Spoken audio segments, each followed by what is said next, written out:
that with a response. Not at all. No, guys, but it's good to see you again. I think it was about maybe a month or two ago. I was on your podcast, Changelog, and now the tables have turned, and we can do kind of a reverse podcast. Thanks for having us. Anytime. Yeah, it's so much fun on your podcast. I think we went for a long, long time, and it's like I like talking to these guys. Let's do a podcast. I guess this is what podcast hosts do. We have no rhyme or reason. We just I guess our phone calls end up just being podcasts with each other. Just always be recording. That's what we say. Just let's hit record. That's right. And then start talking and see what happens. That's awesome. How you guys been since we last chatted? Doing well. How you doing, Adam? I think I'm doing pretty good. I feel good. I'm looking slightly better than last time. You look good. Just slightly better. Yeah. I've been trying to manage, my appearance. I brushed my teeth today twice. Whoa. Goodness. Yeah, I mean, just got to make sure they're super clean. And, I flossed even. It was amazing. That's crazy. Do you floss, Joe? Okay, I'm the weird dude. I will floss like 5-6 times a day. No. Are you being serious? I'm dead serious. Are you really? It's probably not good for your gums, but okay. It probably isn't, but I'm just the Explain weirdo. why. I'm like, there's like if it's like there's something in my tooth. I know there is, so I have to go floss. I'm like, why not just go all of them while you're at it, right? So yeah, I'm probably not healthy at all. I'm but totally the opposite. I don't floss, and it's only so that when I go to the dentist and she says, "When's the last time you flossed?" I can say, "When's the last time I was here?" Like the entire reason I don't floss is just for that joke, just for that opportunity. And she always rolls her eyes, and I say, "Yeah, twice a year." So this is this is all things dentistry show. So we're going to talk about our dental habits the whole time. I do think it is interesting though, because I have some friends who are dental hygienists, and like you should floss at least once a week, at least once a week. But she sees like the craziest stuff in people's teeth, like popcorn from like Oh gosh, a while ago, weird stuff. Yeah, it's like. I think eventually you start to taste that or smell it or something, but we should probably change the subject. I don't know, man. It's interesting. Yeah. So anyway, so we have one obsessive toothbrusher, one obsessive flosser, and one guy who only does it when he's at his appointments. Awesome. Anyways, what else is on your mind these days besides looking good and hygiene? Man, what is on my mind these days? I just feel like AI is everywhere. The last time we talked, I think, did we mean to talk about AI, Jared, or did that just come up? Like that was we're the whole talking about conversation. data. I mean, Joe's a data guy, so Right. So that it's kind of natural. leads naturally into, The learning AI. on data and training Yeah. on data and all the things. But big we don't one. ever plan to talk about it, and yet we always end up talking about it. It's just that time of the year or the time of the decade. I don't know what's going on. It is that time of the decade. I think it's the inevitable conversation. Let me ask you this: do you ever find yourself talking about AI outside of your podcast, maybe just with random people, Like non-tech Less. folks. non-tech folks? Maybe, yeah. Yeah, and they're mostly like still oblivious. They're aware that ChatGPT exists, but they don't use it. And even folks who do use it, they're like, I don't get it. And there's some people who are like non-technical, totally get it, and they're writing books with it. Kind of folks, that they're like using it to like help them outline and write the general parts of it, and they obviously go back and fine tune and stuff like that. But Interesting. yeah, I don't think that people are really leveraging AI to the degree. Well, children are. When I say children, I mean like younger than, I don't know, me, I suppose, like 20. Folks in younger than school, he's a child. right? My son does not use it. He doesn't have access, right? Like he's a kid. He's 8. He barely has access to his Switch, and that's only on privilege, and he's a kid. So I think the younger folks who are in like college and whatnot are doing a lot of stuff with it. I mean, that's kind of obvious. Those young folks Yeah, sure. definitely are early adopters on those things. My kids definitely use their Echoes a lot. Like they talk to Alexa constantly. And I talk to Siri some, but I'm waiting for like when are those two going to get their upgrades? When are they going to become good? Yeah, it's going to Because change. Yeah. if you just put ChatGPT's brain inside of Siri, like Siri's like 10x better than it is right now. And Alexa's got some knowledge and facts and stuff, but it's super slow, hard to talk to, just not real smart. And I feel like it's an easy win to just plug in the new back end of those suckers, and immediately they're just so much more valuable. So they're using those. They talk to them like it's a person, you know, because they're kind of growing up alongside having an Alexa. I'll give you that. My kids are the same, Jared. Both my sons have talked to Siri as if Siri is real. You know, like when you're young and like 3 or 4, like he's 4 now, but when he was 3, he did this a lot. My son, he would talk to Siri as if like it was a real person, like having a conversation and like just going deep. But I agree, that's definitely worth talking about. Is whenever the voice assisted version of AI can be what Siri could be and what Alexa tries to be. Yeah. Because I definitely do a lot of math with Siri. Like I'm a coffee guy. My wife laughs at me because every day I will weigh out my beans.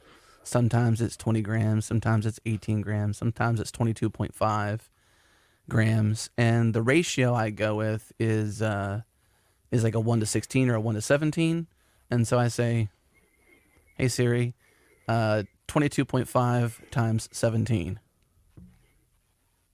22.5 times 17 is 382.5.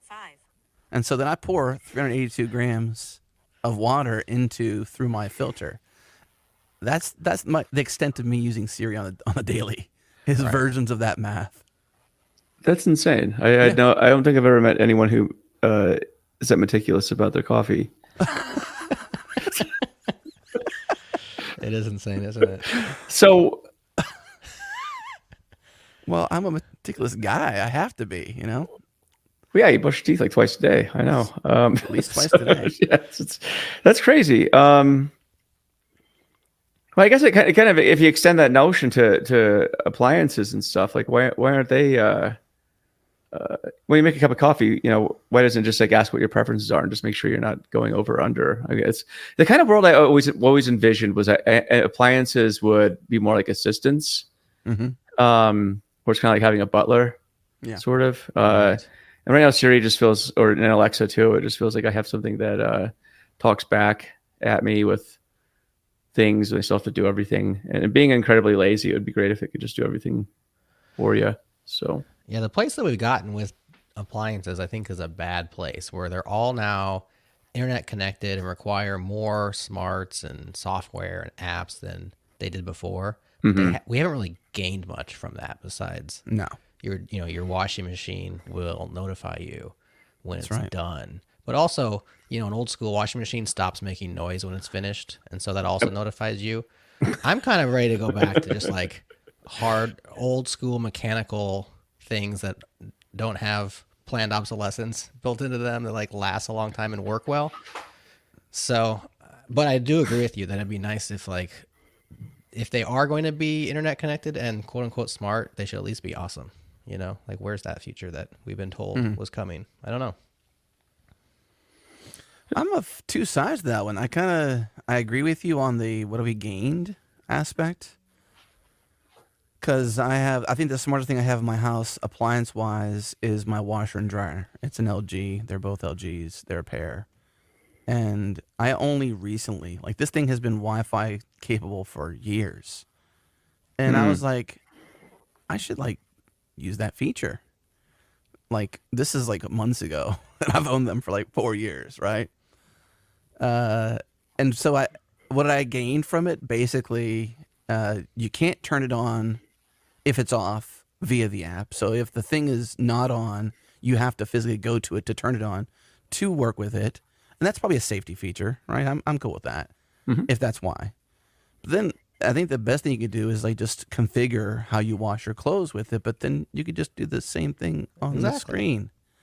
So like, why would I not be present at the washer or the dryer to do the configuration? I don't need the application for it. And then like you had said, Jared, I'm kind of reiterating elusively in a lot of details here, is that it just notifies me when my dryer is done. And like, even when it notifies me, I kind of don't care because it's probably not even me doing it, but it's still telling me because I'm getting the notification. Right. The notification is going to everybody who has the app, not the one who pushed the button, because it's not that smart. And I think you might have Nespressos and things like that. Those are not very smart. That's just a push button thing.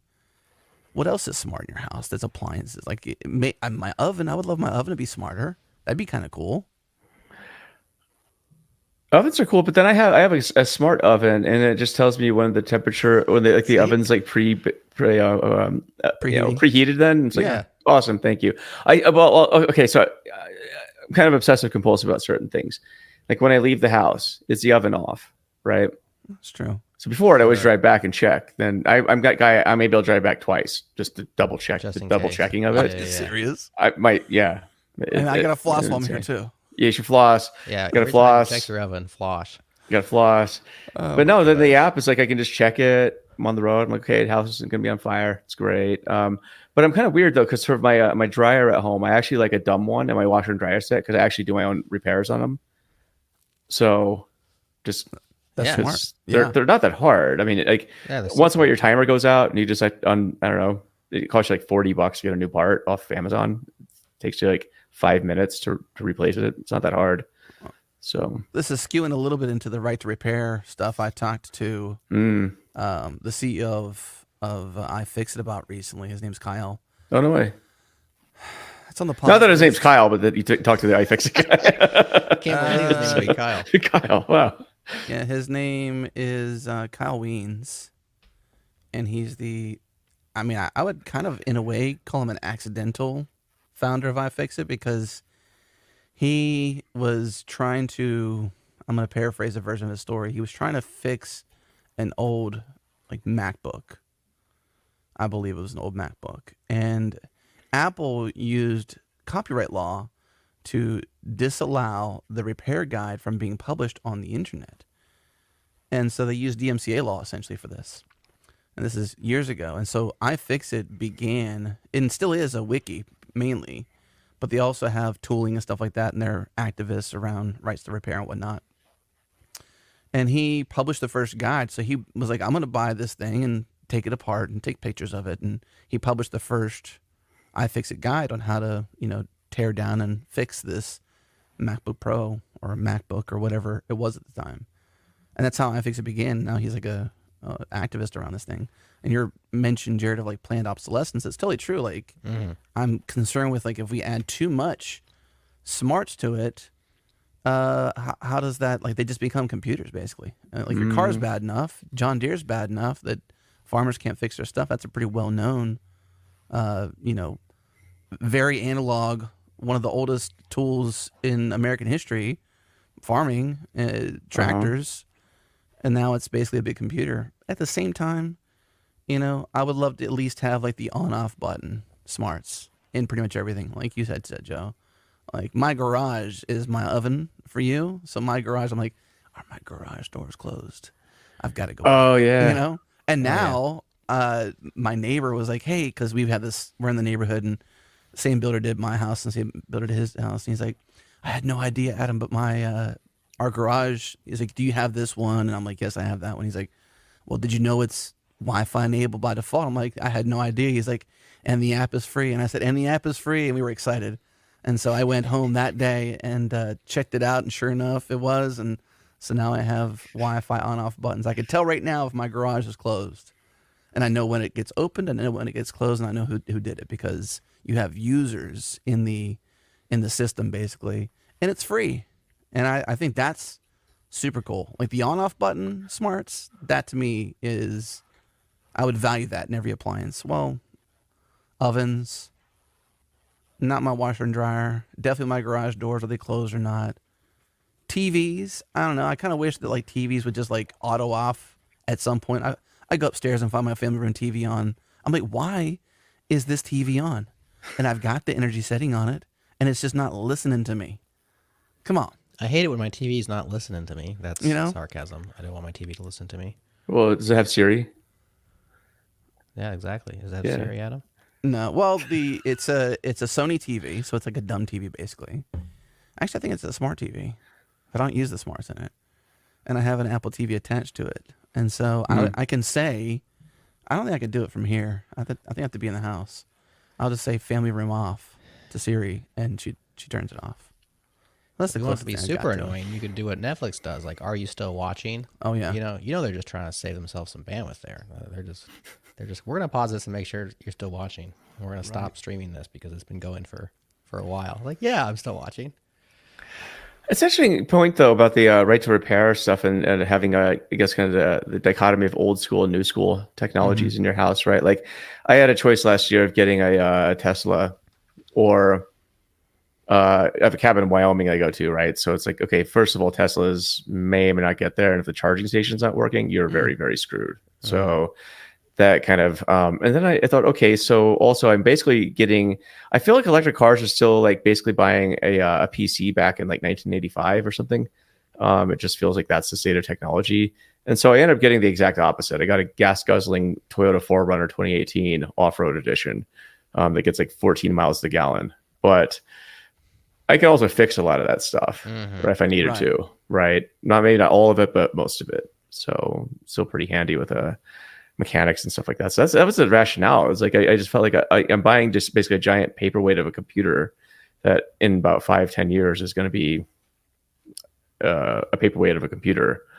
And who knows what I do with that. I suppose. I never really thought about the longevity of electric cars until you said that, really. I mean, I just didn't consider what it takes to repair them even. I don't even know what's in them to I don't know repair. how, well, I mean, I it's can the probably battery. imagine I how mean, the that's wheels the work thing. and the brakes work because they're probably standard like a normal car, right? Rotor brakes, disc brakes. Yeah, but I mean, I everything imagine. else is different. I mean, the battery is the deal. The battery is the deal. And in fact, the real bummer about Teslas is that many years ago, Elon Musk promised and even demoed, quote unquote, demoed on stage a Tesla that could pull up to a battery station and have its battery swapped underneath it. Like the bottom opens up and you swap in a new battery and go. And it was amazing. Like, how amazing would that be? Because the problem is, yeah, you're waiting for it to charge. You're also, that battery goes bad over time. We also see them start fire when they get into accidents. But I mean, batteries are very combustible, so it's hard to fix that problem. But the battery is the problem, I think. It's like, it's great for a while, and then, yeah, 5-10 years, the battery goes bad. And if you can't swap that battery out, then you're basically in really trouble. Now, it would have been really cool if they would have delivered on that future of, I pull up into a battery station, and in the matter of 30 seconds, it's like a pit stop, where they're switching your tires out.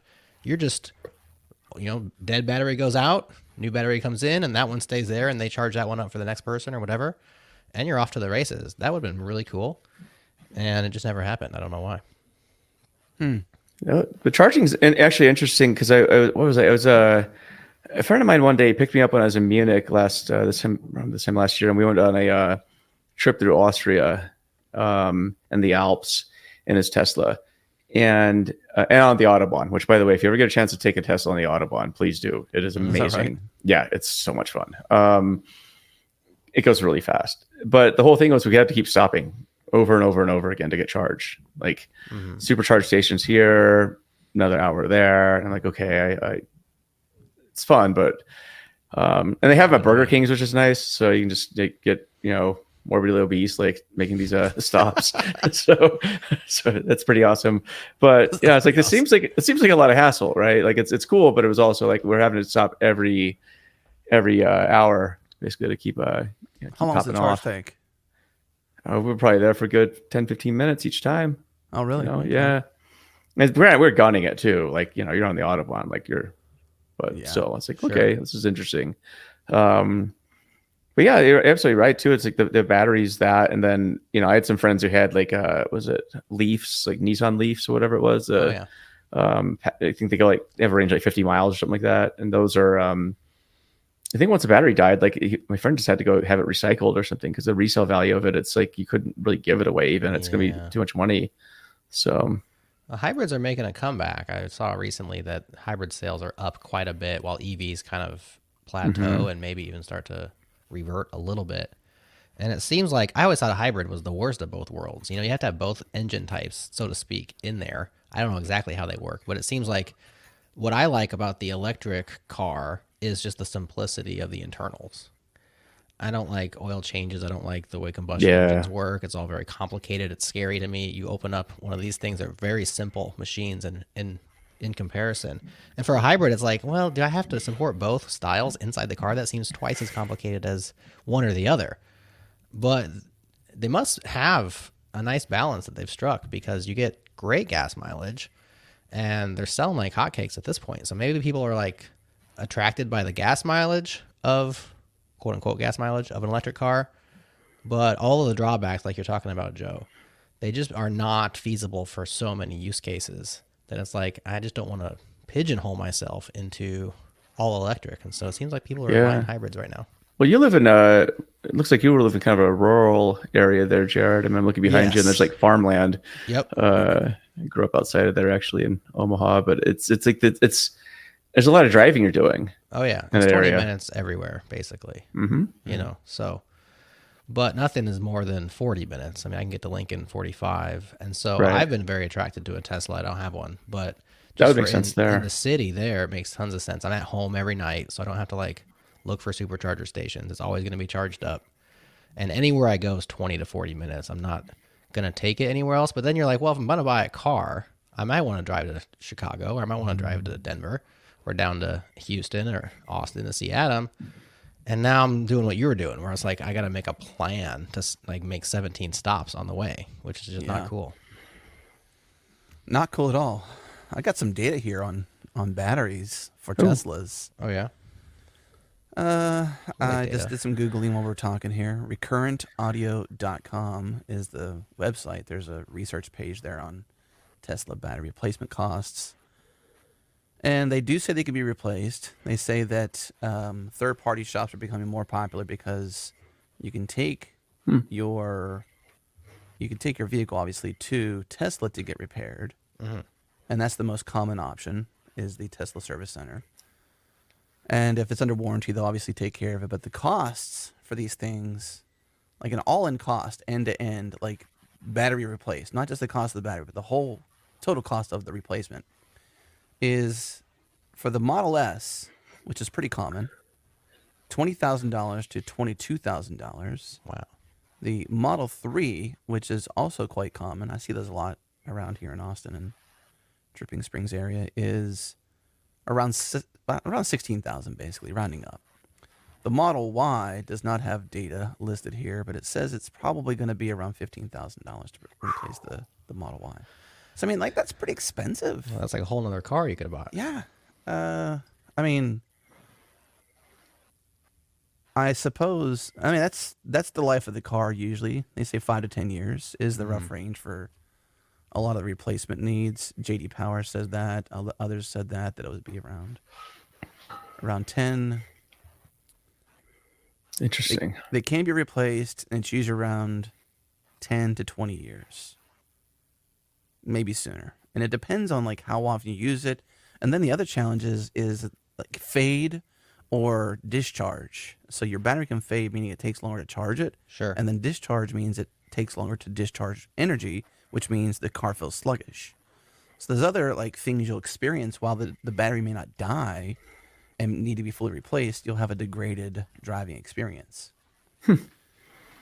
The 20-year number is interesting because I wonder what they base it on, if that's just the expected life, because like electric cars really haven't been around since 2004. So That's true. Yeah. That's fascinating. My brother-in-law, he just got a Cybertruck recently. As a side note, if you want something that looks really goofy, is awesome. You should get that one. Doesn't your neighbor have one, Adam? Yeah. My neighbor has one as well. Oh, no way. Yeah. Pre-ordered it 4 years ago. Finally got it. I mean, they're not really that expensive. That's the funny thing about them, is that they're rare because they just got released, obviously. Yeah. They're rare, but they're not like, oh, that person's driving like a Maserati or something like that, which is like, a $200,000 car kind of thing. It's like sub $100,000 in most cases. Like there's different flavors of it, but like sub $100,000. Like my truck costs almost that much. An F-250. Oh, that's a nice truck. Yeah. It's a nice truck. Trucks are expensive, man. Trucks are expensive as hell. Well, check this out though. So I guess there's my brother-in-law is telling me there's a black market for Cybertrucks. So they're going for like $250,000 right now if you're a resale. But your contract with Tesla says you can't resell for a year. So you're That's seeing these like interesting. Yeah, these dodgy deals, or somebody's like, "Hey, I just need to transfer the name on my profile to yours, and then like it'll totally work. You just give me $250,000. It's fine." Seems a little risky. Oh wow. I mean, you could also rent it to them for a year. You know, it could be like a 1-year lease to purchase at end of year 1. I mean, you can get non-dodgy on it. That is interesting, though. I mean, I know somebody who is wealthy, and they said, I just changed my order to 2 because I ordered 1 several years ago, kind of thing, and I'm going to buy 2 because I'm going to sell the other one. Like, what's wrong with you? Why would you want to do that? Like, what's the point? Like, what are you going to make on that? What's the spread? I guess it's $150,000. I was gonna say it's a decent spread if those. I didn't think about it. Like, correct. could you really sell it for $250,000 to this moment? But That's the word. I don't know. I don't know what that looks like. I suppose if you really want to be, that's somebody really, deep into vanity, really deep. Yeah, they want to stand out. Right? They want to have the new thing. And if you're listening to this and you're thinking, gosh, I'm right now on the black market for a Tesla Cybertruck, and I've just called you out, I'm sorry. Well, but Adam can trade you his I don't know, his TV or something for your Maybe Cybertruck. So, no, but it's a vanity thing though, right? So like I guess when him and his family are driving around, and the people will just take pictures. So it's a nonstop thing. Like you feel like you're a celebrity even though you're just driving a truck. Oh, yeah. So they're ballsy folks too. They will come into your vehicle and be like, let me look around. And like, no, just because it's a Cybertruck doesn't mean you get a chance just to invade my property here. Come on. But I mean, you kind of invite some of that by being, I suppose, a first mover, having something flashy, because that's just like, it's like peacocking. If you're peacocking, you're gonna get looked at. Okay, I'm sorry. Oh, that's like the ultimate peacock on the road, right? By the way, yeah. I actually saw my first one in Omaha the other day. No way. There's literally just one here, only one that I've seen, and I drive pretty frequently, so I think I would have seen other ones. And that's the reason why when they first announced it, I'm like, okay, Blade Runner, this thing is cool. I actually wanted one. I know some people think they're really ugly. I think the end product was uglier than the original thing they demoed.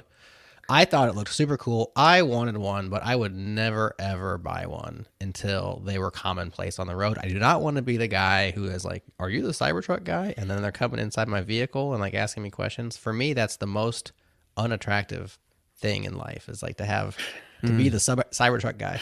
Like that other guy in Omaha is. So what was the other guy? Like, was it Warren Buffett or somebody? Like, that would be funny, probably actually. was. So, I mean, that would have been pretty cool. He'd have to buy his used though, and it has to be like 10 years old. He probably bought 2 and he sold 1 on the aftermarket. That guy knows how to make money. He does. It's funny though. But my cousin actually lives at diagonal from him, and I guess he still drives his his Cadillac or whatever the hell it is. Mm-hmm. So it's just a beat up old car. Yeah, drives himself to work every day. Wouldn't even know it's him. But no, I can't see him in a Cybertruck. But yeah, Omaha, it's interesting. Where in Omaha did you see the? For the audience, I was born in Omaha, so right. But where in Omaha did you West, see like West Omaha? area. Okay, that seems like the place where people would have a Cybertruck is West Omaha. Yeah. So West Omaha is like the growing exurb, I suppose. It's where everybody needs to be seen. So every city has one of those. Mm-hmm. Yeah. That's cool. What else on your guys' mind? I know we for the show we were talking about some other stuff. XZ Backdoors, job markets. Backdoor is super interesting to me. I don't know if you followed this at all, Joe. I haven't been following it much at all. I'd love to know your perspective on so for an idiot like me, like what's going on with that? School us. Sure. So XZ is this very obscure compression library that is maintained by one person, and it's inside of most Linuxes. Similar to like gzip or 7-zip or these different compression algorithms. And XZ is built into many Linux distributions. It just so happens that it's, stable old software, not all that interesting anymore, maintained by one person. And this is a very common thing in the open source world. You have all these obscure, very technical, and maintained by one or a few people libraries. OpenSSL famously had the Heartbleed attack probably a decade ago now, where it's like where we all realize that the entire internet uses OpenSSL, and it's like 2 guys maintaining it and they're burnt out, right? And it's like, holy cow. Well, XZ is very much that same setup. It's less important, but actually the OpenSSH project uses XZ as a dependency. So OpenSSH is how most, secure shell connections happen on the internet. And so what happened with XZ was there was a GitHub user by the name of like Giatan725. I can't remember the exact numbers, but there's a GitHub user that was created in 2021 and basically started to do modest open source contributions to look like a real person or like just a regular GitHub user. And they slowly worked their way into the good graces of the XZ maintainer, whose name I can't currently remember, but who's a fella who was looking for help for a long time, like just burnt out, didn't want to maintain it anymore, and was looking for help. And basically what happened was Giatan, who we don't think is a real person, but is the moniker of this user on GitHub, basically groomed the XZ maintainer into trusting Giatan with commit access. And then Giatan went on to insert a backdoor into XZ, a very sophisticated backdoor, and then quickly promote a new version of XZ, release a new version with this backdoor in it, and went around to like the Debian list and went around to Red Hat and like all these different distribution maintainers and like said, please upgrade XZ to this new version. And so that began to roll out to Linuxes all around the world with a SSH backdoor in it. So that allows an individual with a private key that they hold to basically have remote access to any computer that's running SSHD with that version of XZ compression enabled. That's the setup. Now, then what happened was very interesting. So that was all just like quiet. No one knows about it, right? Giatan did their thing, basically hacking, setting up a backdoor that was going to be broadly available. It began to roll out to Linuxes, and it just so happens that a Microsoft researcher by the name of Freund, I can't remember his first name, Andres Freund, perhaps? Let me see if that name is correct. Yes, Andres Freund, who works for Microsoft and was doing some research in his day job, was running like bleeding edge versions of Linux, which had this vulnerability in it, which most people didn't have yet because it was slowly rolling out. And he was doing some different benchmarking tests on his computer and was running SSHD and realized that logins to SSHD were 500 milliseconds slower than normal. I mean, this is like a SSH whisperer kind of a fella. Like, who would notice this? Apparently, he was doing micro benchmarks, and so any activity on his computer, he was like very highly tuned into the fact that this particular process was like using more CPU than it normally does. And so he just like pulled on that thread. He's like, why is SSHD using so much CPU? And he like went to the source code and, backtracked it all the way back and found this backdoor before it rolled out to the world. Oh, wow. So he like caught it on the bleeding edge. And so like a few Linuxes had it, but not very many. Only hackers who were on the bleeding edge basically got it. And so he caught it and notified and released they patched it, etc., and blew the whole thing, the whole backdoor up before it did its damage. And this all happened last week. And so just fascinating, the whole story, the way it was found. I don't know if you've ever seen this clip of Steph Curry dribbling the basketball. You ever see Steph Curry find a dead spot on the basketball court? It's a very popular short video. Steph Curry's driving, or he's not driving, he's just dribbling. It's like pregame. And he's dribbling across the lane by himself, and he notices, because he actually fumbles the dribble, which Steph Curry's not going to do, and he finds this dead spot on the basketball court because he couldn't believe that he actually didn't dribble it correctly. And he goes back and he tests it, and the whole video is him basically like being this super expert at dribbling, finds a dead spot on the court, and it just shows how good Steph Curry is at dribbling. Dang. That's what this guy was like with SSH Damon. Like, he's like maybe the only person in the world that would have noticed, and he noticed, and he blew the lid on it.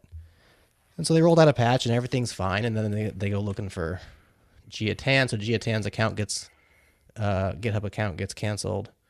Also, the maintainer, whose name I'm forgetting right now, his account got suspended. He had nothing to do with it. He just happened to trust this person. Mm-hmm. And this person wasn't alone. They had sock puppet accounts that were like suggesting to the maintainer to trust Giatan and like putting more pressure on him to maintain the thing. So it was very coordinated. And people are thinking it's probably not just your average hacker. It's probably some sort of state-sponsored thing trying to backdoor the world. So that's the story. Wow. When was the commit to the backdoor? Like, how was it, years ago, you said, or was it recent? So 2021 was when Giatan's account was created. Right. And the commit that got landed was a couple of months ago, I believe. It was recently. Okay. But it was like a grooming process, basically. So in order to gain the trust of the process. maintainer. And to act like you're a real person and not just, right, an account who's trying to hack somebody. And then the commit got landed, a new release was done, and then they went out and pressured the Debians, the Red Hats, the distros, essentially, to upgrade XZ. Which they started to. But they were all on the, Debian SID, which is like the experimental version of Debian. It wasn't actually live long enough to make it into the main rollout. But had this stayed there and gone undiscovered for maybe another few months, this backdoor would have rolled out to like pretty much every Linux machine around the world. I'm just looking at his email from March 29th, Andres Freund. Yeah. Basically, hi. If you sentence or two, the upstream XZ repository and the XZ tarballs have been backdoored. Yeah. Continue explanation. Yep. Very matter of fact. Wow. What are the There's a odds, though? fella- The one person that could discover it does discover it. Yeah, so mean, of course like, then obviously there's there could be more conspiracy people, theories but- like, well, maybe that they wanted this to happen. Like maybe somebody put Andres Freund up to it, or everybody's speculating because nobody knows what exactly went down. I mean, we know what happened historically, but how did he discover this thing? His story seems to check out. I mean, it makes sense that what he was doing and why he'd be paying super close attention because he was doing some micro benchmarking, but fascinating stuff. So Filippo Valsorda, who's a recurring guest on our show and a very smart security researcher, he went through and did a technical breakdown of the exploit that actually creates the backdoor. And what he said was this. This might be the best executed supply chain attack we've seen described in the open, and it's a nightmare scenario. Malicious, competent, authorized upstream in a widely used library. So we really dodged a bullet. Like the world dodged a bullet there. And then you wonder, how many bullets are we not dodging? Yeah. Right. I don't know. Yeah, I mean, it puts a lot of pressure, I suppose, on obviously security. But I'm just thinking, like, how many people just have no idea? Like you were saying earlier, Joe, like how often we talk to folks, everyday folks, not tech folks, about AI. It's kind of like that. Like these people are like in a way oblivious to like the hero saving the world. That kind of thing. That you see only in like sci-fi movies or whatever, or blockbuster movies. Is this moment where I suppose what could have happened is if this backdoor was available to all these Linux distros, there are nuclear plants that are run on Linux, I'm sure, some variation of their computer systems. Like how in the world can we actually be secure, do you think? I mean, we have socket.dev out there, which is amazing. You've got Sneak and others who are like on the security fronts, but they're doing CVEs, which is like really after the exploit is aware, right? Socket is preventative and, on the offense, whereas like Sneak and others on the defense after it's happened kind of thing, and educating folks. And I'm sure it's more elaborate than that, but I'm just paraphrasing here on what I think they actually do. How can we actually have better security? Like, is it even possible?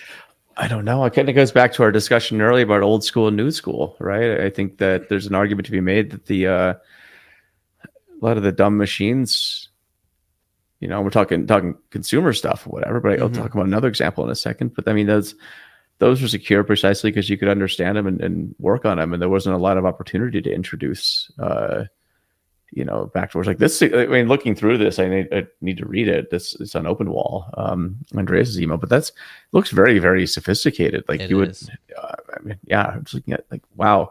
I mean, as an example in the physical world, what was it, a month or two ago, the Wall Street Journal had an article about how all the cranes in shipping ports are mostly from Chinese origin, and there's a lot of concern about these, and so they're having to go back and retrofit or remove these and get rid of them because in the event of maybe I don't know, say a geopolitical conflict, those cranes could be weaponized. Yeah. Right, and your entire port shut down. So or worse. So that's like. So it just makes you wonder, like conditions check box, like it must to start machine must comply to terms and conditions, and if you don't, then no run kind of thing. Mm-hmm. But I mean, it does make you wonder how much of this stuff is out there, right? Yeah. I mean, I imagine it's probably everywhere, just kind of lurking. I mean, because this just happened to get found out, as you pointed out, Exactly. Jarod. It's like this guy. The Steph Curry like dribbling the ball just accidentally finds it. It wasn't like he is looking for dead spots. Right. He wasn't like a person who was paid to find back doors. No. Yeah.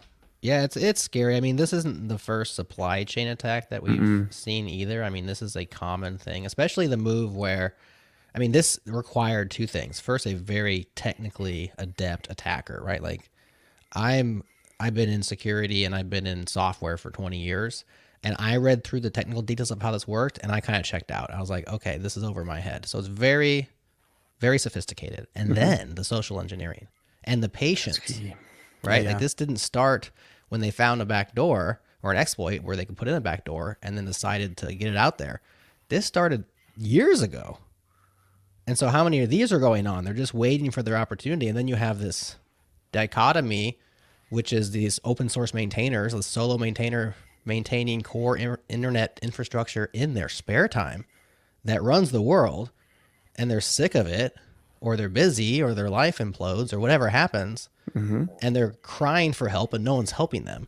And here comes somebody who finally is going to help them, and that person is abusing them. I mean, it seems almost untenable that we can just survive like this, ongoing, and not have some serious events. Well, what should you do? Is I guess one way to sort of counteract that could be to make a list of high value projects that should have maybe more industry support of sorts. I'm not really sure how to describe that. And I would imagine even upstream to GitHub, some user account regulation. Like, I suppose it's a multi-year account, so how can you do that? It seems very normal, seems very, typical individual, not, like you said, Jarod, a moniker of someone else, a false person. How can, I'd like to actually talk to GitHub's security team on like how they deal with user security. Maybe they could talk about that, maybe they can't, but I'd be fascinated to talk about how they mitigate a lot of this, maybe unspeakable a lot of this in a lot of cases. Like they just can't say it because it just only gives more information to the bad folks trying to circumvent. But something's got to happen, or probably is happening at the user account level at GitHub on GitHub accounts. So something there has to be like Socket. I mentioned Socket.dev. The way they handle things is basically look at various telltale signs in a repository. Has there been a new contributor? Has somebody recently got new keys? Was a new thing added to it that does like file system type things, like weird things a thing should not do, that is backdoor or security vulnerabilities. All these little telltale signs of changes in a repository to the individuals, to the code base, to, all these different things. And it's precursors to what might be a malicious opportunity, may not actually be malicious. And I think that's the way to go too, is you got to have more, more awareness on that front and more data points on that front. But I think GitHub's probably holding a lot of the bag in terms of responsibility, right? Like that's where the origination is kind of happening. Like if you can't have commit access, it requires a GitHub account essentially. If it's open source and it's primarily on GitHub. A user account is required. So some level of security on contributors and maintainers to potential high profile targets would be smart.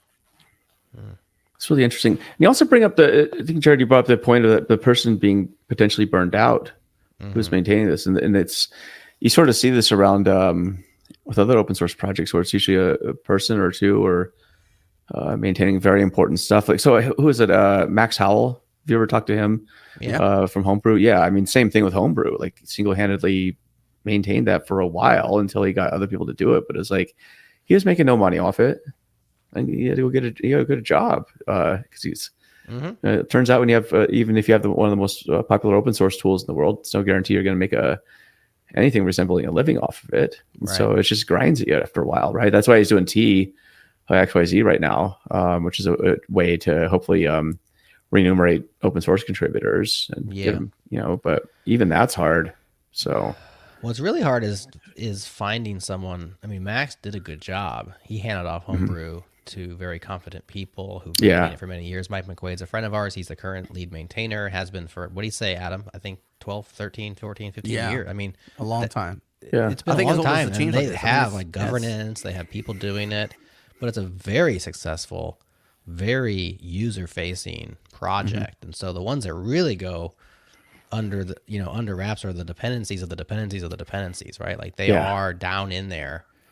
And they are very difficult to hand off.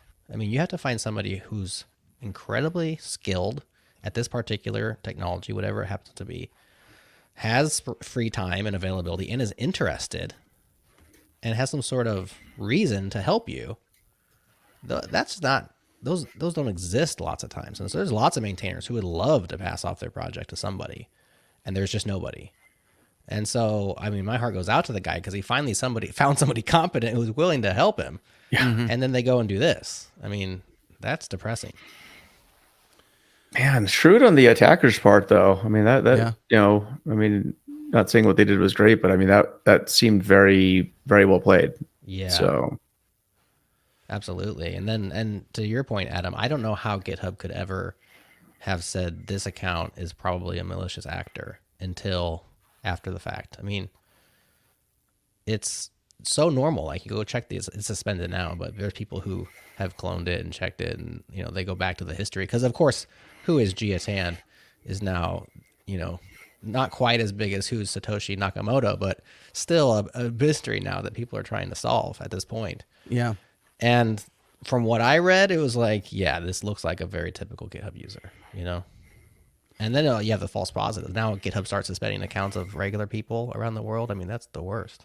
Well, I think it can be one layer, maybe better than that, is verification. So I experienced this recently, like when we flew back from, where were we at, Jared? I think we were in Chicago, and I was like late getting to the airport. And thankfully, I think to your suggestion, even because you had recently gotten like TSA pre-check or whatever, and you're like, you should do that. I'm like, I've been thinking about getting Clear, and Clear is basically a verification process with your government IDs. Like, it takes a process. You got to do a photo, you got to put your finger, like it's very much like, this is you. You have to use government IDs. And LinkedIn recently added this thing where you can verify your LinkedIn profile, because there's real people on LinkedIn, right? Like, that's how it works. Sure, there's real people on GitHub too, but they're not verified. And this is one credit that I like about LinkedIn is if you see that check mark, or that, it's not like the Twitter/X check or whatever that is. It's more like a verified thing that you have connected LinkedIn to Clear, that you are truly who you say you are. I think if we could tie the profiles or harden the profiles back to a real person, because if Tan is not a real person, then they would have not have passed that, not just real human check, because anybody can create an account, but real human as in really somebody that is, known by a government agency, a citizen of a particular country, IP address matches country of origin. Like, there's checks in that process of proving personhood that I think I would be open to GitHub having, because of just now it's such a large target to circumvention. Like, this is like, if Tan, if they had some sort of requirement to say you have to be a real person, like verified, or like Clear is with LinkedIn, then I think this might have mitigated that potentially, or at least put one more layer of, like you said, they're very patient too. So maybe they could have gotten around that, but at least it's one more layer to tying it back to a real human. Yeah, I think that could be a step. I think that probably that should happen at the repository level. Like, as an owner of a repository, I can say only verified people can contribute to my repository versus dictating it from the platform. But then you go around and you say, okay, similar to how they did it with signed signatures and stuff, like they just made it a social norm to like, hey, you need to secure, or I guess with 2FA, they had certain things that they made 2FA required. But, you know, certain repositories, it's like, look, this is just too important. You know, this is not your dot files or like some random side project. This is core internet infrastructure, and we want to know who's committing to it. I could see that being a step. Now, could somebody who's as sophisticated as whoever this was circumvent that? Possibly. But yeah, layers. I mean, that's what you got to do. Add layers. A lot of layers. Well, especially now that you have I was reading, what was it last week, about new attacks are happening with generated code, so AI generated code, where it'll just like point you to a malicious GitHub repo that you can just download as a package. So that's, I don't know, man. It's getting really fun. Oh, speaking of this, I had to share this story last night. I almost, and I'm like seriously almost got phished. I was the closest I think I'd ever actually gotten to being phished. There was, and I reported to Stripe too. I got an email recently, Jarod, that says payouts paused for changelog.com. Annual KYC required. Seemed very legit. Look at it. It's a Stripe email. All that good stuff. I didn't even pay attention to who it was from, though. And now that I look back, I'm like, it could have been a little bit more obvious. But because it was so like, oh, payouts are paused. Now, just the week beforehand, I had actually gone and done a profile update because Stripe just did some sort of triggered thing to say you need to go and, you know, do a normal profile update, tie in some real information. And I had just done this, and I was actually, I almost screenshotted it, and like Angry Man on Front Lawn styled it, was like, you know, I just did this last week. What's wrong with you? Like, is Stripe the new PayPal, essentially, like locking me out of my account? And so I got angry, and I was like, I'm excited to get over this because I thought I just squashed this bug, basically. Click the verify business email link that's in the thing. It looks very Stripe, the whole entire email. And as soon as my tab opens up in the browser, I notice obviously that it's not stripe.com. Quickly, as fast as I possibly can, you know, Command W and close that tab. And I go back to the email immediately and like, okay, wow, this passed like my frustrated brain situation, and it phished me for a moment. And like, then I was thinking, well, what information is in my cookies that it can like grab about me, that it can sort of sniff, even though I didn't take an action? Did somehow this click do something on my machine? I obviously immediately, because I've watched Mr. Robot, I know how these things happen, right?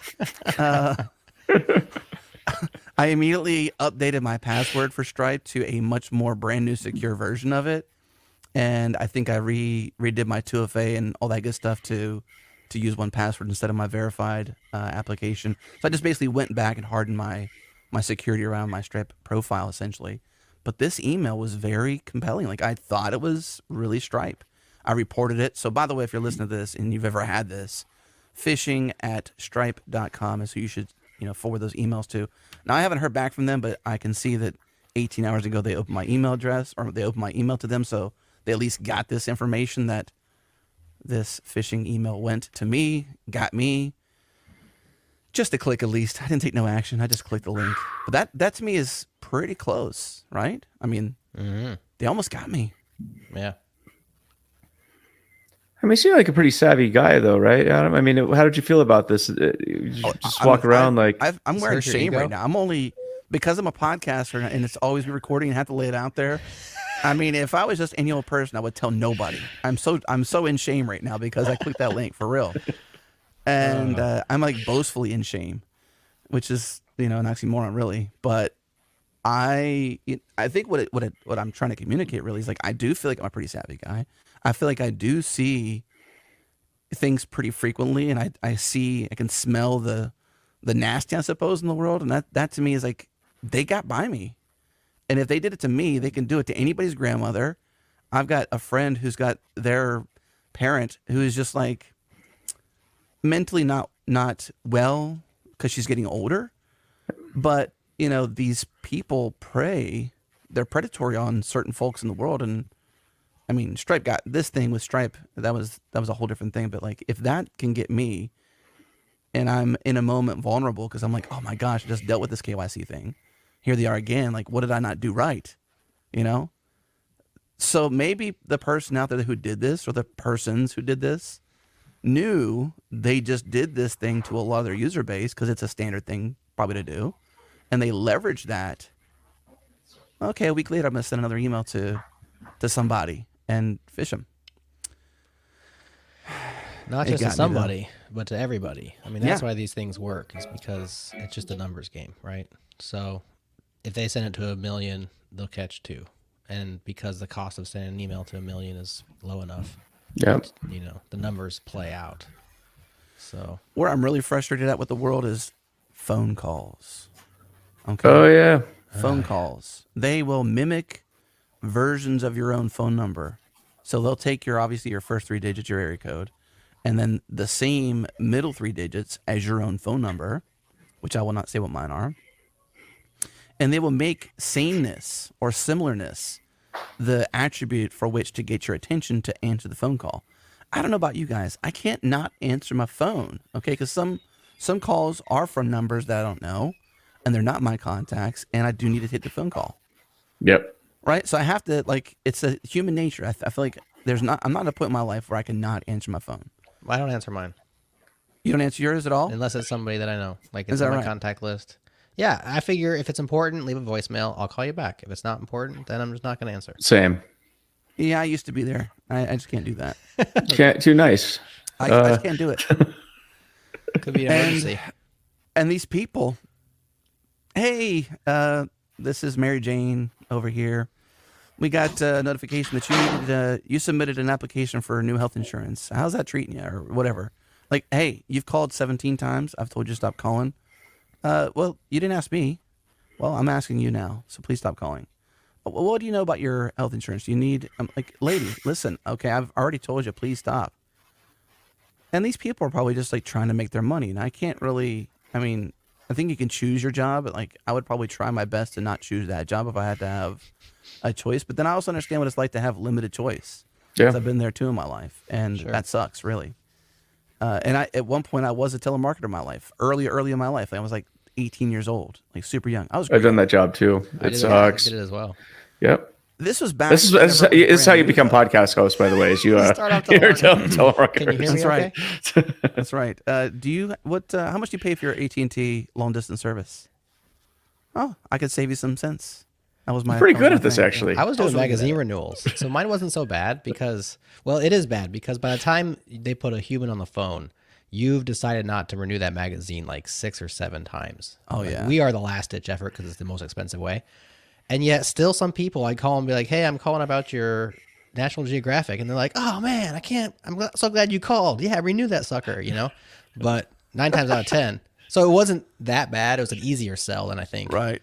Long distance plans and stuff because it was a magazine that you had. But then there's all the people who are like, I let that thing expire 6 months ago. Get off my phone. You know, like. The reactions just were wildly different, but it was the worst for me was raising money for American Cancer Society. I mean, a great effort, but wow, people. you to be good at that one in particular, and we would have bonuses where if you raise this much in this hour, and I'm young, like I want that $100. Okay, I'm gonna do good at my job, and so I'm gonna say, I'm sorry, Joe.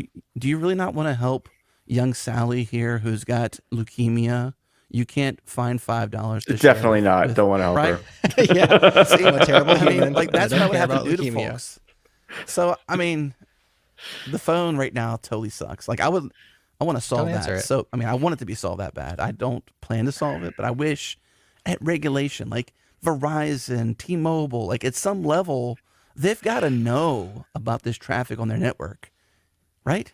I mean, somebody's got to fix this. Who's responsible for this brokenness? Well, I'm sure. Do you guys get text messages too? Phishing yes. ones? Yeah. So I got one the other day from some her name and her picture. Yeah, she looks Chinese.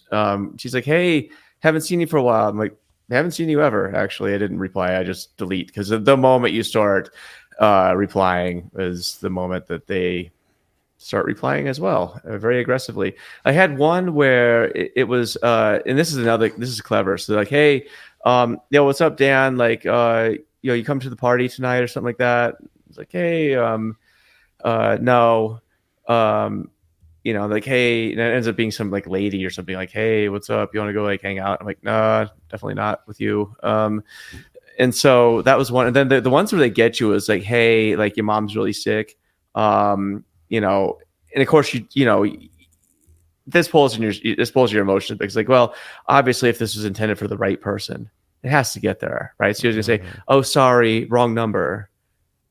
Right. And they open up the dialogue there, Now like, they're "Hey, talking to you. do you want to get dinner?" It's like, didn't you say my friend's dying and stuff? But Yeah, whatever, exactly. it's fine.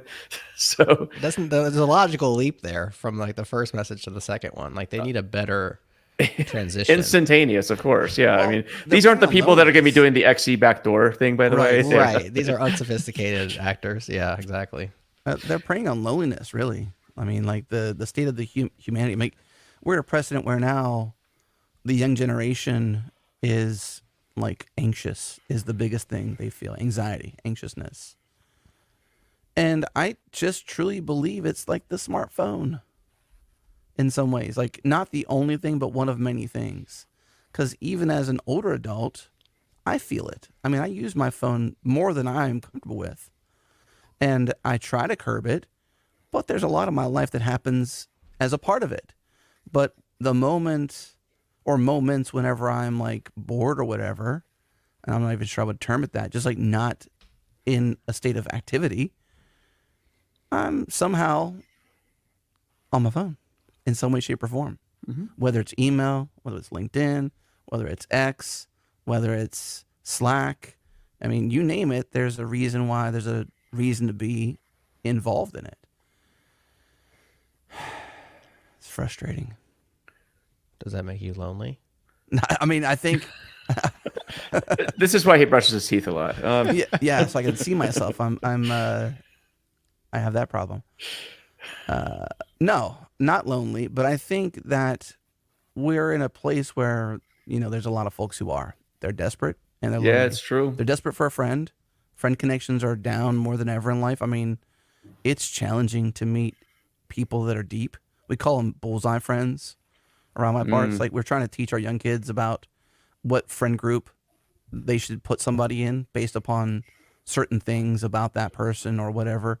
Not trying to like, just helping them filter people out. Okay, obviously this person is less good for you because they're making these choices and they're trying to get you involved in that. So you could be friends with them. You don't have to obviously hate them, because we're not trying to encourage hate, but we're trying to encourage like, hey, just because you're friendly and friends with them doesn't mean they have to be in your core, in your center, like a dartboard in a way. Like they're not a bullseye friend. So, okay, we're trying to teach the kid that friend there, you see how they care for you, you see how they reciprocate your friendship, you see how they share with you, you see how they speak kindly to you. That person is a bullseye worthy friend. That's the kind of person you want to invest more into. I think that you have people out there that are just desperate and lonely for a friendship. Yeah. And they're going to be like, hey, I know your mom just died, but maybe dinner's good for you. That's awesome. Well, I mean, it's not that your mom not dying. Bullseye, It's yeah, not there. The the bullseye bullseye friend is, just to clarify. Yeah, the bullseye. Yeah, I was going to dinner now. That's awesome. Yeah, let's go. Yeah. Well, I think, as parents, we're they're like an arrow, right? They're a quiver in our arrow, and we got to fire them away into the world. At some point, we're prepping these young children to go out into the world, and they'll be released. And our jobs as parents is to enable them to fly straight and hit their target in life, I like that. And you can't do that unless you do the guiding, right? You can't be an absent parent. You have to be an involved parent. And that's even a challenge too with nuclear families. Like two parents both working, not having a lot and it's not really their fault. It's like, whose fault is it really? some parents have to both work to make the ends meet. Now, obviously, you can make different choices, buy different houses, not have 2 cyber trucks, that kind of thing, for $250,000 each. So one. Right. Salary. You can make different choices to not have to make so much money. Great job at the American Cancer Society. Right. Phone calls all day. Yeah. You sold your Cybertruck. So, But you got to have time to invest in your kids. You got to have time to be there for those moments for them, and to be there for them in their sports and their activities. And they're going to remember that in their life and leverage that in their life way more than obviously That you as a second parent not Cybertruck. being present. Yeah, Cybertruck will come and go. Right. I think a novelty wore off for my brother-in-law's kids within the first day. They're like, Right. okay. On to the Then they're next just day. like dumping Cheetos in the back and like watching because they have a TV in the back of it too. And the Cybertrucks, and he's just like, I look at the car, and it's like, this is a disaster, and you've only had this thing for like a week. This Cybertruck's a dump. Yeah. Yeah, it's just, the kids don't care, right? No, You're absolutely right, Adam. It's just how do you what do you teach them? I mean, I'm trying to teach my kids definitely, I guess, quote 21st century, even though we're quarter way through it already. Skills like that. I feel like the way probably all of us grew up is maybe not the way that society's going to be going. I don't know, like man. jobs, for instance, right? I think the nature of work's going to change, but there's certain things that don't change, right? Like having a work ethic, like bringing yourself to work and doing the best you can with the talent you have. Like that's not going to change. But I feel like the really bad advice is definitely focus on getting the career that you're going to have for a really long time and work at the same job. Like that hasn't existed for ages, but I still hear this advice at school sometimes. I think it's kind of crazy. One of the things we talked about before the show too is a job market. I'd love to talk about this for a bit. I think it's a prescient thing. I mean, the world I come from is the data job market, and that's I think if you're an AI, you're killing it, absolutely killing it. But that's like the only place. The only ones, yeah. Yeah, it feels like So I was at a Java meetup last month here in Salt Lake City, and one of my friends, she's a recruiter, very popular recruiter in the city, and normally she's talking about how there's plenty of jobs, right?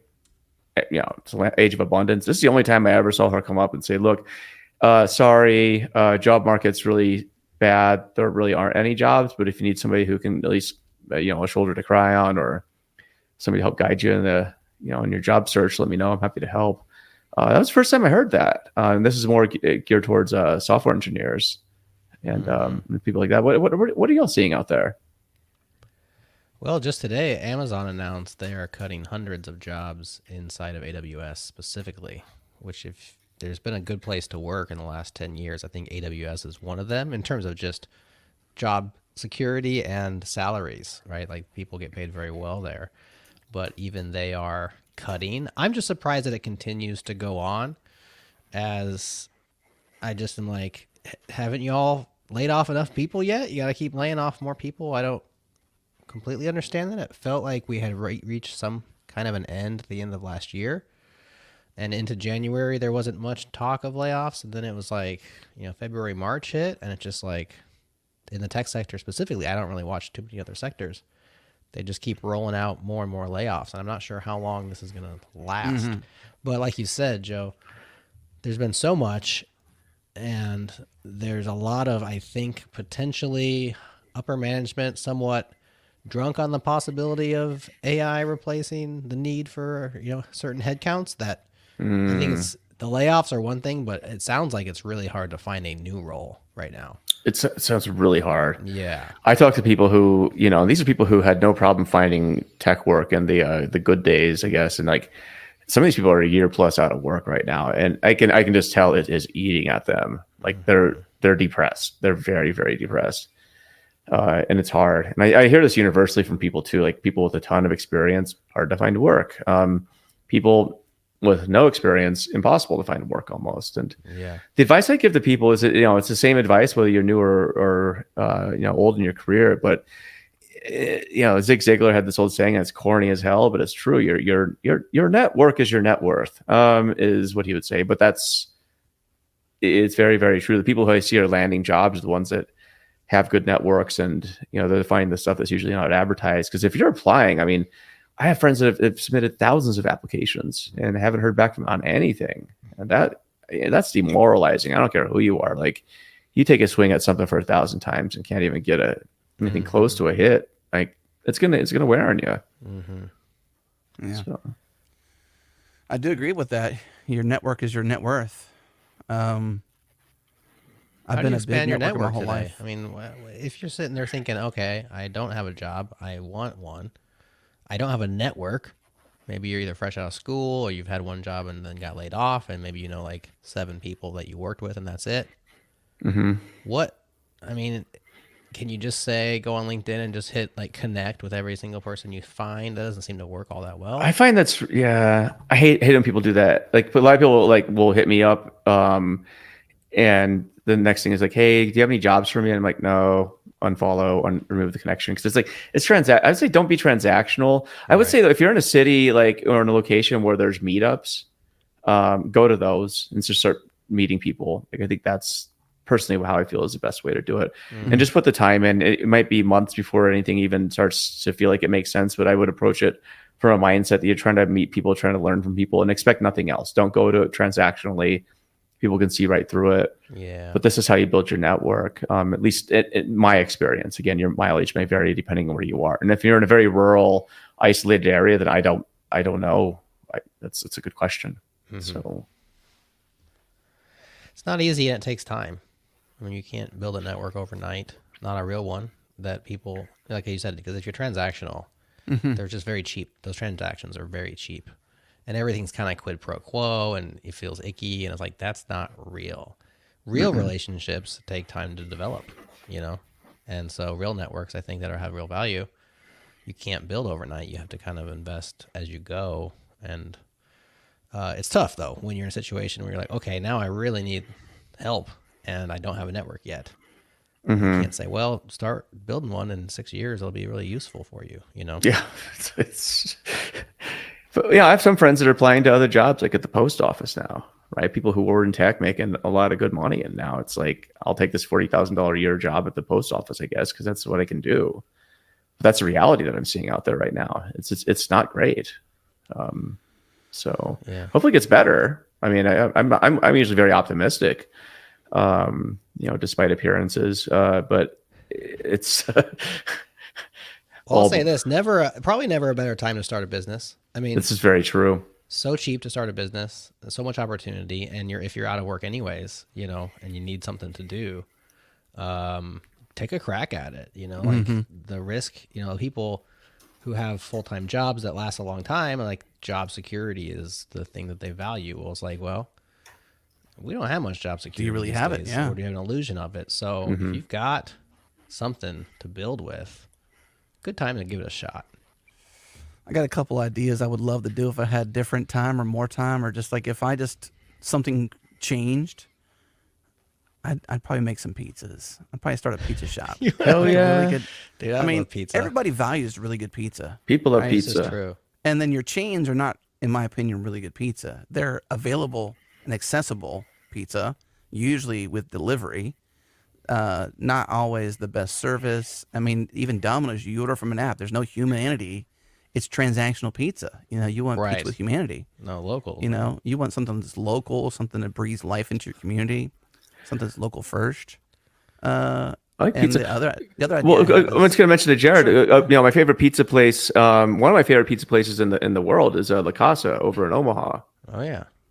It's awesome. Like, that place has been around since I was a baby, and We thin have crust, good we have pizza. So many good pizza It's good. places here, man. Yeah. If you like good food, I mean, there's not very many reasons to come to Omaha, honestly. Maybe College World Series. Maybe you can hang out with me, have a beer.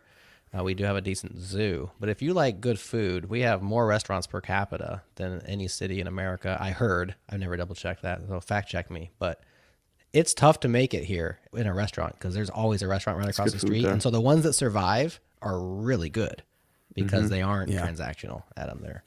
yeah. So yeah, good What was- pizzas. What was your other idea? Yeah, what's your other idea? Come on, give away another one. I would do something in the. Now, I haven't fully vetted this out. I think it'd be fun. I'm not sure how fun it would be to actually run the business. I'm not sure how profitable it would be. I haven't done the economics fully, but I would love to do like an outdoor laser tag thing, like here that'd in be fun. Texas. with like teams and make it, it's fitness, it's community driven. This is a business eventually I'm going to do with my son. At some point, we're going to do this. I won't tell you the name because it's just so good. I'll tell you off air. And one day we're going to buy a couple acres of land, 3-5 acres, whatever. Maybe even have some lodging on it, have a little destination, and people can come and hang out and watch. They can come out and participate. But it'll be like good outdoor laser tag for kids, for adults, for anybody. I've experienced it somewhere, and they do it well, but it's not their main attraction. I'm like, you've undersold to me the coolest thing you have here. The water park is great, but I think this other thing is really well done. They have leaderboards, you compete, you got red team and blue team. It's super cool, right? And there's a lot of opportunity in that space. Oh yeah. I think to just have a fun business, even if it's not the most profitable, it'd be a very fun business to run. Oh, I was just at an arcade yesterday with my kids. We went to this. It's called Nickelmania. They just have like 80s arcade games. That's a cool name. It's a cool name, and it's a great business. I mean, it was Quartermania, but Quartermania. Sure. It was all right. That's inflation. It was packed, though. It was packed. Part of it, spring break is happening right now where I am. But I mean, it was packed to the gills with kids. And every time I go there, it's packed. I was just sitting there running the numbers, like, okay, this place actually probably makes some really good money. It's $250 entry fee plus video games, but when I compare it to if I were doing the numbers on that versus a restaurant, I'm like, okay, no overhead. If you're talking about table turns, which is one of the metrics used in restaurants, like this place kills. Yeah, absolutely kills it. Do they have pinball? They have lots of pinball machines. There goes all their margins. You're just sinking True. all your revenue into fixing those suckers. Yeah, things are so expensive to fix. They are expensive. Gosh, but that's a cool place for sure. Yeah, I think you're onto something though. I mean, it is a good time to start a business. I think all of us. I don't know if you guys have 9-to-5s, but I mean, I've been running my businesses for a long, long time. I couldn't imagine going back and getting a 9-to-5. There's a short list of companies I'd consider, but at this point, it's like I'm having more fun being feral. I don't know. Yeah. So same. Right. Yeah, I agree. I can't work for somebody else. I don't think. I think I'm unemployable. I might be as well. I'm not sure. I haven't tried it in so long, but I might be unemployable. I do think that, not that I'm tooting my horn, but I think I have a lot of like unique, diverse skills that I'm like, I don't know. I think I would just I couldn't do one job. I would just like do many jobs. Well, you work in a small business. People wear lots of hats in small business. For sure. Yeah. For sure. I would just, I don't know. I would like solve other people's problems and like not just do my job, but like do somebody else, a version of somebody else's job too. Yeah. They'd be like, "What are you doing? Like that's their job. Let them do their." But like, hey, I don't know. I'm a control freak, I suppose, in those ways. Totally. Yeah, I think I might be unemployable. I think we all collectively are. Yeah. Probably. Well, the advice back to your friend going to the post office job, which is like, hey, if you feel like that's your only option, then that's okay, and there's nothing wrong with that by any means. But I think what Jarod said, and I would also echo, is like just encourage folks, whenever you seem like you have no options and you feel like you can be entrepreneurial and take a risk, then look at your interests, something you're truly passionate about. Like I've been super passionate about pizza for a while. I'm starting getting into like making my own pizza at home and stuff like that. I've got a literal direct neighbor who's really good at it, and he's been like educating me on some things. And at some point in my life, I'm not dying to or itching, I should say, to do a pizza shop. But I am a fan of pizza enough that I only go to the good places, right? I'm not ordering Domino's. I'm not ordering Marco's. These are two places that are near me that are basically chains, Valentino's? I don't know about that place. Pizza Hut?